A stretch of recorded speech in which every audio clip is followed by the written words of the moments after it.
Zero mathematics classes में आप लोगों का हार्दिक अभिनंदन है। आज हम ये जो है क्वेश्चन लेने जा रहे हैं, ये NMMS 2023 के मेट के एग्ज़ाम में से लिया गया। मतलब जो एग्ज़ाम होता है जिसके अंदर 90 क्वेश्चन होते हैं मेंटल एबिलिटी के, उसमें से एक ये टॉपिक आता है वेन डायग्राम। इसे वेन डायग्राम कहते हैं, वेन डायग्राम।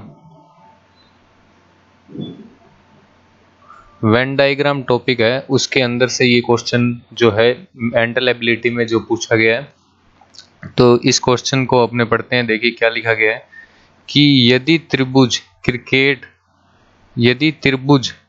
खेल को, यानी कि त्रिभुज रिप्रेजेंट कर रहा है क्रिकेट को, और फिर आयत फुटबॉल खेल को, यानी कि जो आयत है वो किसको रिप्रेजेंट कर रहा है, फुटबॉल को, और वर्त टेनिस खेल को दर्शाता है, तो आकृति में दिए गए अंक खिलाड़ियों की संख्या है। जो इसके अंदर जो अंक दिए गए हैं वो खिलाड़ियों के जो है वो नंबर्स हैं। तो निम्न प्रश्नों के उत्तर दीजिए। मतलब जो नीचे ये 5 क्वेश्चंस दिए गए हैं ये इसी वेन डायग्राम पर जो है आधारित है। अब देखिए इंग्लिश में क्या लिखा हुआ है, इफ ट्रायंगल रिप्रेजेंट क्रिकेट। ये देखिए जो ट्रायंगल है यानी कि त्रिभुज है वो रिप्रेजेंट कर रहा है क्रिकेट को, और जो रेक्टेंगल यानी कि आयत जो है वो रिप्रेजेंट कर रहा है फुटबॉल को। यहाँ पे लिखा भी है, देखिए फुटबॉल को रिप्रेजेंट कर रहा है रेक्टेंगल यानी कि आयत, और सर्कल रिप्रेजेंट कर रहा है टेनिस को। ये देखिए ग्रीन कलर से लिखा है, सर्कल रिप्रेजेंट किसको कर रहा है, टेनिस को। और giving number in figure show, जो इनके अंदर इन जो आकृतियों के अंदर जो ये गिविंग नंबर्स हैं जो शो किए गए हैं वो प्लेयर्स को रिप्रेजेंट कर रहे हैं, खिलाड़ियों को दर्शा रहे हैं। The answer the following question, यानी कि जो नीचे क्वेश्चन दिए गए हैं 5 क्वेश्चन जो हैं उनके आंसर देने हैं। तो देखिए अपने इसके साथ ये स्टार्ट करते हैं फर्स्ट क्वेश्चन से। देखिए फर्स्ट क्वेश्चन लिखा है कि ऐसे कितने खिलाड़ी हैं जो टेनिस खेलते हैं, यानी how many players are there who play tennis. तो देखिए इस क्वेश्चन में ऑप्शन के अकॉर्डिंग अपने देखेंगे तो टेनिस खेलने वाले वैसे तो सबके अंदर भी खिलाड़ी है ही, क्योंकि ये जो अपने सारे जो हैं जहाँ पे मिल रहे हैं वो भी टेनिस खेल रहे हैं। जैसे कि ये 8 प्लेयर हैं उनमें भी कुछ टेनिस खेल रहे हैं, लेकिन इस जैसे नीचे एक लिखा हुआ है ओनली क्रिकेट, वैसे ही यहाँ पे ओनली टेनिस आना था, लेकिन अपने अब ऑप्शन के अकॉर्डिंग भी अपने ये अंदाजा लगा सकते हैं कि ओनली टेनिस ही पूछा है। तो देखिए अपने स्टार्ट करते हैं कि ओनली टेनिस पूछा है, तो अपनों को जो ये क्रिकेट और फुटबॉल है इनकी जो डायग्राम दिए गए हैं इनको हाइड कर देना है, मतलब माइंड में हाइड कर देना है, वैसे हाइड नहीं करना। तो देखिए जैसे हाइड करने का जो तरीका है वो ऐसे है, जैसे कि इसको छुपा दिया और इसको छिपा दिया। तो अब अपनों को ओनली टेनिस के पूछे थे, तो टेनिस के कितने बचे देखिए 4। तो देखिए जो टेनिस के जो खिलाड़ी हैं, मतलब अब इन आकृतियों को छिपा दिया, जैसे रेक्टेंगल और फुटबॉल और क्रिकेट के प्लेयर सभी को छुपा दिया, तो बचे कितने पीछे 4। तो 4 जो है वो अपना राइट आंसर इसमें हो जाएगा, 4 जो है वो राइट आंसर हो जाएगा।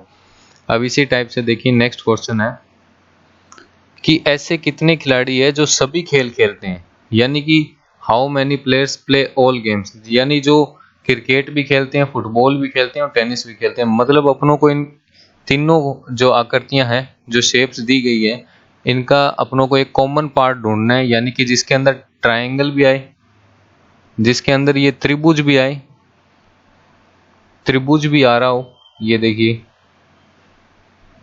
और आयत भी आ रहा हो और वर्त भी आ रहा हो।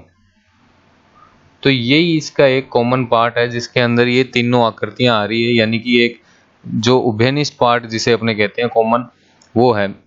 तो ये देखिए 8 जो नंबर है, आप स्क्रीन पर देख सकते हैं, जो 8 जो है, 8 जो खिलाड़ी हैं वो फुटबॉल, क्रिकेट और टेनिस तीनों खेलते हैं। तो ये वेन डायग्राम से अपनों ने इसका आंसर निकाल लिया। तो 8 जो प्लेयर हैं वो तीनों खेलते हैं, तो 8 जो है वो इसका राइट आंसर हो जाएगा। फिर है कि ऐसे कितने खिलाड़ी हैं जो टेनिस और फुटबॉल दोनों खेलते हैं। अब देखिए टेनिस और फुटबॉल पूछा है, टेनिस और फुटबॉल पूछा है, यानी कि क्रिकेट जो है उसको अपनों को छिपाना है, बस क्रिकेट को छिपा दिया। अब क्रिकेट को छिपाने के बाद देखिए टेनिस और फुटबॉल दोनों खेलते हैं, तो टेनिस और फुटबॉल आ गया। अब दोनों खेलते हैं यानी कि उनका जो एक उभयनिष्ठ भाग है, यानी कि कॉमन पार्ट है। तो ये देखिए इसका हो गया रेक्टेंगल का यानी कि आयत का, और ये जो पार्ट है वो इसके अंदर आ रहा है अपने टेनिस का यानी कि वर्त का जो पार्ट है वो आ रहा है। तो ये 10 जो है 10 जो खिलाड़ी हैं वो टेनिस और फुटबॉल दोनों खेलते हैं। क्रिकेट को बस हाइड कर दिया मतलब छिपा दिया, तो 10 जो है वो इसका राइट आंसर हो जाएगा।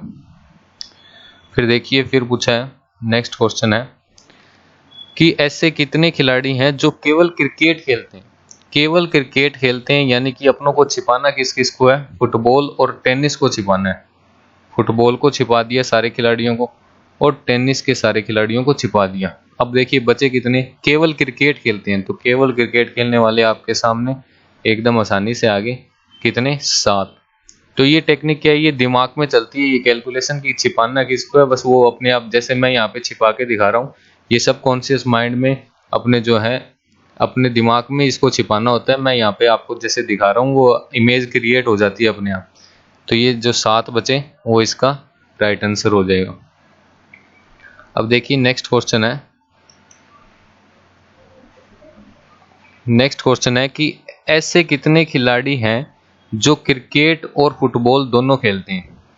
अब देखिए पहले पूछा था टेनिस और फुटबॉल दोनों खेलते हैं, तो अपनों ने टेनिस और फुटबॉल में क्रिकेट को छिपा दिया था यानी कि हाइड कर दिया था। अब क्रिकेट और फुटबॉल दोनों खेलते हैं, क्रिकेट और फुटबॉल दोनों खेलते हैं, तो छिपाना किसको है, केवल टेनिस को छिपाना है।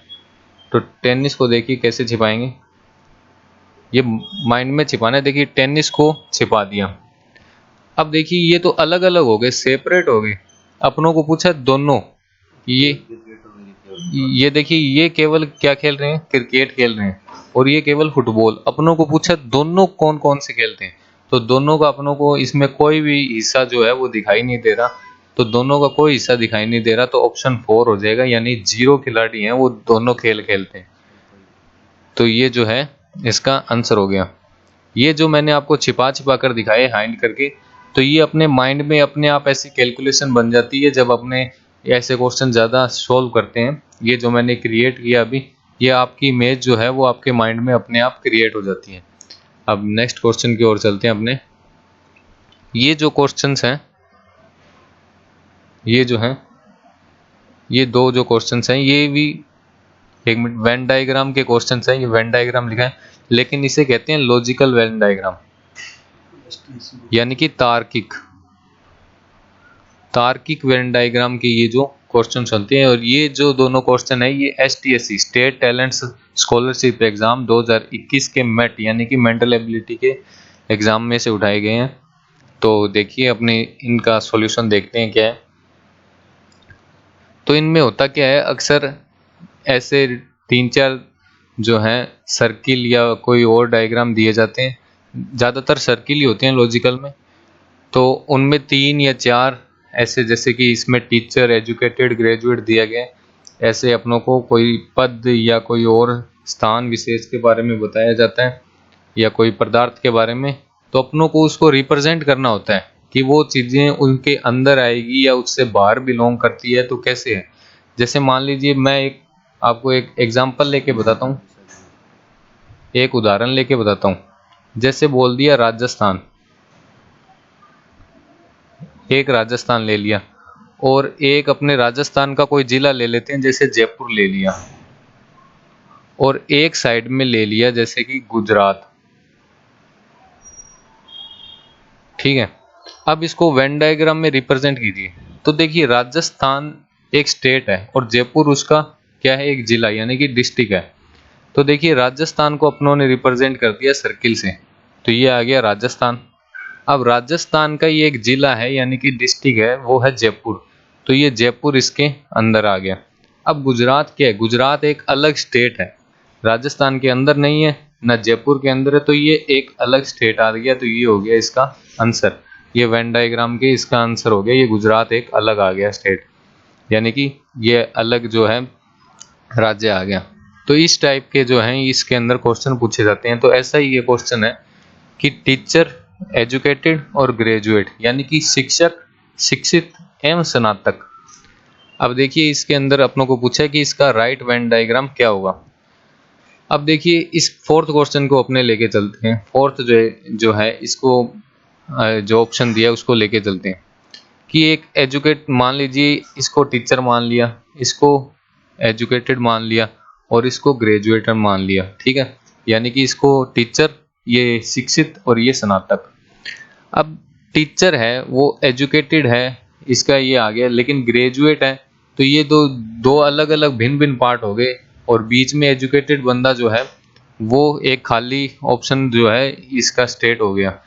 तो ये जो है वो ऑप्शन वैसे भी गलत हो जाएगा, क्योंकि इसमें देखिए तीनों अलग अलग आ रहे हैं, और टीचर का ग्रेजुएशन से कोई संबंध नहीं दिखा रहा, और एजुकेटेड बंदे का जो है वो दोनों से संबंध दिखा रहा है। लेकिन ये पार्ट जो है वो गलत हो जाएगा वैसे भी, क्योंकि टीचर ग्रेजुएट हो सकते हैं। अब इसके अंदर दोनों अंदर सेपरेट दिखा दिया, अगर बाहर अपने किसी पार्ट को माने तो ये वैसे ही गलत हो गया, और इसके अंदर एक अलग ही पार्ट जो है वो शो कर दिया। अगर अपने इसके अंदर दो कुछ भी मान लें तो वो वैसे ही गलत हो जाएगा, क्योंकि एक अलग ही पार्ट शो कर दिया। बचा ए ऑप्शन, तो ए ऑप्शन को अपने जो है वो देखते हैं, ए ऑप्शन होगा तो कैसे होगा। अब देखिए शिक्षित यानी कि एजुकेटेड, एक एजुकेटेड पर्सन जो है, एडीयू लिख रहा हूं मैं इसको, यानी कि शिक्षित, इसको एक अपने पूरा सर्किल मान लेते हैं, और इसके अंदर मान लीजिए शिक्षित व्यक्ति ही जो है वो टीचर के योग्य होता है। अपने ये मानते ही हैं कि एक शिक्षित व्यक्ति जो है, एजुकेटेड पर्सन ही है, वो किसी को पढ़ा सकता है, वो एक टीचर के कायल होता है। तो अपने इसके अंदर एक टीचर ले लेते हैं, यानी कि शिक्षक जो है वो ले लेते हैं। टी से रिप्रेजेंट कर रहा हूं मैं शिक्षक को। अब इसके अंदर ग्रेजुएट यानी कि स्नातक। अब टीचर जो है वो ग्रेजुएट हो ऐसा कोई जरूरी नहीं है। टीचर जो है स्नातक यानी कि जिसकी बीए, बीएससी और ऐसी डिग्रियों से जो है वो स्नातक किया गया हो, तो ये कोई जरूरी नहीं है। टीचर आजकल जो है प्राइमरी टीचर भी होते हैं।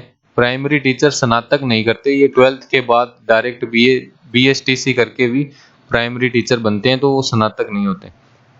तो अपने क्या इसके अंदर ग्रेजुएट को एक अलग रख दें, एक अलग पोर्शन में रख दें, तो ये तो एक कॉन्ट्राडिक्ट हो जाएगा, यानी कि ये इसमें भेदभाव हो जाएगा कि अपने ग्रेजुएट बंदे को एक अलग ही रख देते हैं, टीचर के साथ नहीं रखते। तो ये जो है ऑप्शन गलत हो जाएगा, जैसे कि ये दिया गया है तो इसके अंदर अपने ऐसे रख नहीं सकते। तो अपनों को क्या रखना होगा, अपनों को रखना होगा कुछ टीचर ग्रेजुएट भी होते हैं और कुछ टीचर ग्रेजुएट नहीं होते। तो इस टाइप से अपने इसके अंदर रखेंगे, जैसे कि ये जो पोर्शन है, जो ये बीच में खाली स्पेस है, ये रिप्रेजेंट कर रहा है कि टीचर है वो ग्रेजुएट भी है, यानी कि टीजी अपने एक शिक्षक है वो स्नातक भी है, तो ये इसको रिप्रेजेंट कर रहा है। ये खाली जो बीच का जो हिस्सा है, जैसे कि ये ए ऑप्शन में, यानी कि एक टीचर है वो स्नातक भी है, और यहाँ पे जो ये खाली हिस्सा ये प्रेजेंट कर रहा है, जो जैसे कि प्राइमरी टीचर वगैरह होते हैं तो वो उनको, और ये ग्रेजुएट को, सारे ग्रेजुएट जरूरी थोड़ी है वो सारे ग्रेजुएट शिक्षक हो, कोई अलग जॉब में भी हो सकता है, तो ये उसको रिप्रेजेंट कर रहा है। लेकिन ग्रेजुएट जो व्यक्ति है वो एजुकेटेड तो होगा ही, तो ये इसको एजुकेटेड को रिप्रेजेंट करेगा, यानी कि शिक्षित को, और टीचर जो है वो एजुकेटेड यानी कि शिक्षित जरूर होगा। तो ए ऑप्शन जो है वो 100% जो है इसका राइट है। अब नेक्स्ट ऑप्शन पे, नेक्स्ट जो क्वेश्चन है उस पे चलते हैं। नेक्स्ट क्वेश्चन है कि चाय, कॉफी और पेय पदार्थ, यानी कि टी, कॉफी और ड्रिंक को रिप्रेजेंट करना है। अब देखिए ड्रिंक यानी कि चाय और कॉफी दोनों क्या है, पेय पदार्थ हैं, तो पेय पदार्थ का एक बड़ा सर्किल होगा, ठीक है। इसको अपने डी से रिप्रेजेंट कर रहे हैं, यानी कि पेय पदार्थ, पेय पदार्थ।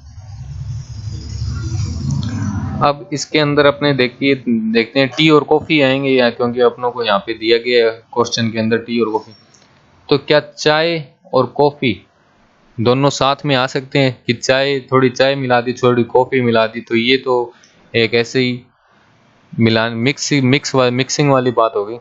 तो देखिए चाय जो है, टी जो है, टी से रिप्रेजेंट कर रहा हूँ चाय। चाय भी पेय पदार्थ है जो एक अलग श्रेणी में आती है, चाय अलग तरीके से बनती है, और कॉफी भी पेय पदार्थ है जो कि इस पेय पदार्थ के अंदर भी आती है और ये अलग तरीके से बनती है। तो ये जो इसका डायग्राम है वो एकदम सही होगा। और बाकी जो है, जैसे कि ये जो डायग्राम है ये रिप्रेजेंट अपने इसमें करें कि ये जैसे कि डी है, ये ड्रिंक आ गई, इसको टी मान ले, तो टी के अंदर कॉफी थोड़ी आएगी, तो ये वैसे ही गलत हो गया। और ये जैसे कि ड्रिंक है और इसको टी और इसको कॉफ़ी मान लें, यानी कि चाय और कॉफ़ी मान लें, तो ये दोनों मिक्स थोड़ी हो सकती है, तो ये भी गलत हो गया। और ये ड्रिंक से अलग अलग थोड़ी है कि आधी आधी चाय तो ड्रिंक होती है, सूखी चाय तो कोई लेता नहीं होगा, सूखी कॉफ़ी भी कोई नहीं लेता होगा, तो ये भी गलत हो गया।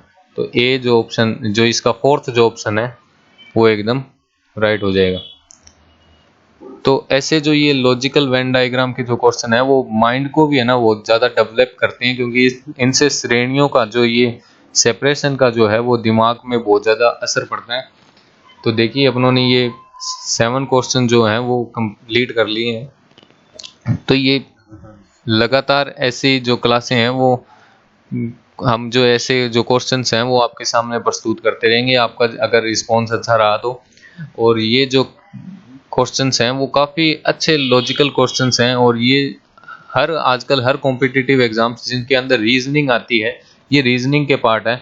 तो रीजनिंग जिनके अंदर आती है वो हर कॉम्पिटिटिव एग्जाम्स के अंदर ये आपको क्वेश्चंस देखने को मिलेंगे।